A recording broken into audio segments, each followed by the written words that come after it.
So ఇవాళ అయితే మనం హైదరాబాద్ నుంచి భద్రాచలం వెళ్ళిపోతున్నాం.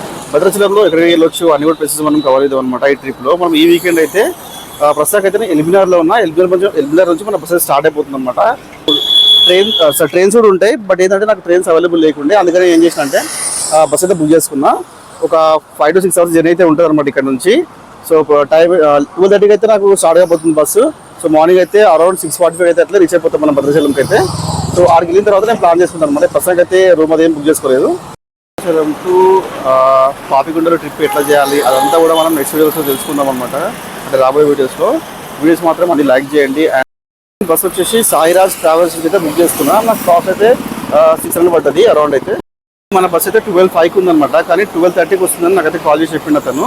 సో అందుకోసం అయితే వెయిట్ చేస్తున్నాను కదా. ఇదే అనమాట బస్ స్టాప్. సో ఎల్బీనగర్లో ఇదే పికప్ పాయింట్ అనమాట. ఇక్కడ నుంచి అయితే మనం బస్ స్టార్ట్ కాబోతుంది. సో పబ్లిక్ అయితే నార్మల్గా ఉన్నారు. అక్కడ ముందు వచ్చేసి మనకి బ్రేక్ఫాస్ట్ పాయింట్ అయితే ఉందన్నమాట, 2 ఉన్నాయి ఫుడ్ ట్రాక్స్. నేను బ్రేక్ఫాస్ట్ అయితే చేసిన, ఎందుకంటే మధ్యలో దాబాలో అంతా బాగుండు టేస్ట్ కాబట్టి. ఒక చిన్న వెదర్ అప్డేట్ ఏంటంటే హైదరాబాద్లో హ్యూమిడిటీ చాలా ఎక్కువ పెరిగిపోయింది అనమాట లాస్ట్ 2 days నుంచి అయితే. ఇంకోటి ఏంటంటే బస్సు గురించి మాత్రం ఎక్కువ ఎక్స్పెక్ట్ చేయకండి, బస్సు మాత్రం నార్మల్గా ఉంది. 1 hour లేట్ తర్వాత మన బస్సు అయితే వచ్చేసింది అనమాట. అక్కడ చూస్తారు కదా సాయిరాజ్ అని, అదే అనమాట. అనుకున్న దానికంటే బస్సు మాత్రం చాలా నీట్గా అండ్ మేబీ కొత్త బస్సు అనుకుంటా, చాలా బాగుంది. అండ్ చూస్తున్నారు కదా మొత్తం సీటింగ్, కింద మొత్తం సీటింగ్ ఉంటుంది, పైన మొత్తం బెడ్స్ అనమాట. లెఫ్ట్ సైడ్ కూడా మొత్తం బెడ్స్ ఉన్నాయి.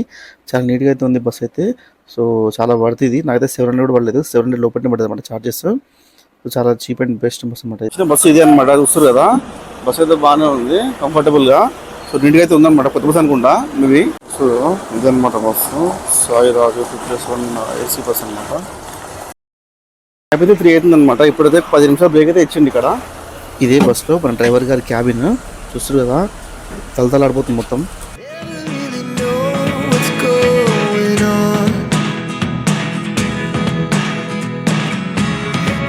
మార్నింగ్ ఇంకొక మనము ఒక 1/2 hourలో అయితే రీచ్ అయిపోతాం భద్రాచలంకి అయితే. అక్కడ పోయిన తర్వాత రూమ్ చూసుకోవాలి. అక్కడ రూమ్స్ ఎట్లా ఉంటాయి, ఆ ప్రైస్ ఎట్లా ఉంటుంది అని కూడా చెప్తాం మీకు. అంటే ఎట్లా బుక్ చేసుకో కూడా చెప్తాం మీకు, ఓకేనా.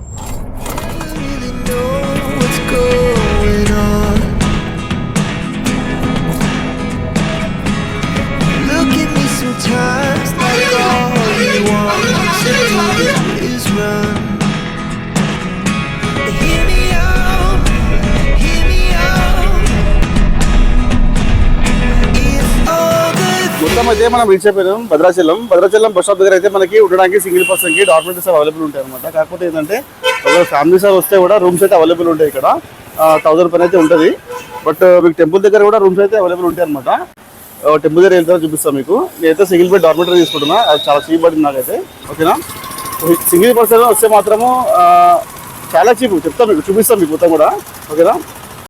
ఇక్కడ వేడి కూడా ఏం తక్కువ లేదు, ఆల్మోస్ట్ 40 to 45 degrees అయితే ఉందన్నమాట టెంపరేచర్. సో చాలా హ్యూమిడిటీ అయితే ఉంది. మనకి రీసెంట్గా తెలుసు కదా మీకు, లాస్ట్ 2 days నుంచి హైదరాబాద్లో కూడా మీకు హ్యూమిడిటీ కూడా చాలా ఎక్కువ అని. సో ఇక్కడ కూడా చాలా వేడిగా ఉంది. మొత్తానికి అయితే నేను డార్మెంటరీ అయితే తీసుకున్నాను అనమాట. సో ఇక్కడ నుంచి వ్యూ అయితే బాగానే ఉంది. మొత్తం బస్ స్టాండ్కి ఎగ్జాక్ట్లీ ఆపోజిట్లో ఉంటుంది. మీకు చూపిస్తాను నేను రూమ్ అంతా కూడా. కాకపోతే ఏంటంటే ఒక బ్యాచిలర్కి సింగిల్ పర్సన్ వస్తే మాత్రం బెటర్ అనమాట. అది కూడా ఓన్లీ బాయ్స్కి. ఫ్యామిలీ అయితే మాత్రం రూమ్ సపరేట్ ఉంటాయి. ఒకసారి అయితే మీరు ఒకసారి వ్యూ చూసుకోండి. అంటే నేను ఎక్కడ స్టే చేస్తున్నాను అనేది నేను చూపిస్తాను. ముందు మొత్తం మెయిన్ రోడ్ పక్కన ఉంటుంది అనమాట ఈ డార్మెంటరీ అయితే. ఇది కొత్త కన్స్ట్రక్షన్ చేసారు 1 year బ్యాక్ అయితే. జస్ట్ అంటే 1 year బ్యాక్ అయితే స్టార్ట్ చేసారు అనమాట ఈ డార్మెంటరీ. చూడడానికి అయితే నీట్గానే ఉంది, బాగానే ఉంది. చూడండి ఒకసారి అనమాట. మెయిన్ రోడ్కి పక్కన అయితే ఉంటుంది అనమాట. ఎగ్జాక్ట్లీ అక్కడ చూస్తారు కదా, అదే main bus stand, Bhadrachalam main bus stand అనమాట అది. సో దానికి అపోజిట్లోనే ఉంటుంది డార్మెంటరీ అయితే. సో సింగిల్ పర్సన్ వస్తే మాత్రము ఇక్కడ స్టే చేయొచ్చు మీరు. ఆ కాస్ట్ ఎంత కూడా చెప్తాను మీకు. యాక్చువల్లీ మీలో చాలా మంది తెలియదు అనుకుంటా ఇక్కడ డార్మెంటరీస్ కూడా అవైలబుల్ ఉంటాయని. దీని కాస్ట్ అయితే నాకు జస్ట్ 250 rupees పడదు అనమాట. సో 250 rupees మాత్రమే. ఫ్రెష్ అప్ అయిపోయి టెంపుల్కి వెళ్ళి రావచ్చు. దాని తర్వాత అక్కడ నుంచి నెక్స్ట్ నేను చెప్తాను మీకు. అంటే పర్ణశాల ఇంకా పాపికొండల ట్రిప్ అయితే చేయొచ్చు. బయట స్మెల్ అయితే వస్తుంది, బట్ ఆ స్మెల్ మాత్రం బయట నుంచి అనమాట. లోపల మాత్రం నీట్గా ఉంది. సో ఇప్పుడే అయితే బ్రేక్ఫాస్ట్ అయితే చేసిన. బ్రేక్ఫాస్ట్ కూడా 30 rupees ఛార్జ్ చేసింది అనమాట. రీజనబుల్ ఉంది ప్రైస్ అయితే కూడా. మీకు అన్ని ఆటోస్ అవన్నీ కూడా అవైలబుల్ ఉంటాయి ఇక్కడ నుంచి, బస్సెస్ ఆటోస్ అన్నీ కూడా. సో చూడండి ఇవి ఆ బెడ్స్. ఆ కింద అయితే లాకర్స్ అయితే ఉంటాయి అనమాట. దానికి కీస్ వాళ్ళు ప్రొవైడ్ చేస్తారు మీకు. ఒక బెడ్కి 250 rupees ఛార్జ్ చేస్తారు. లోపల చూపిస్తాను మీకు.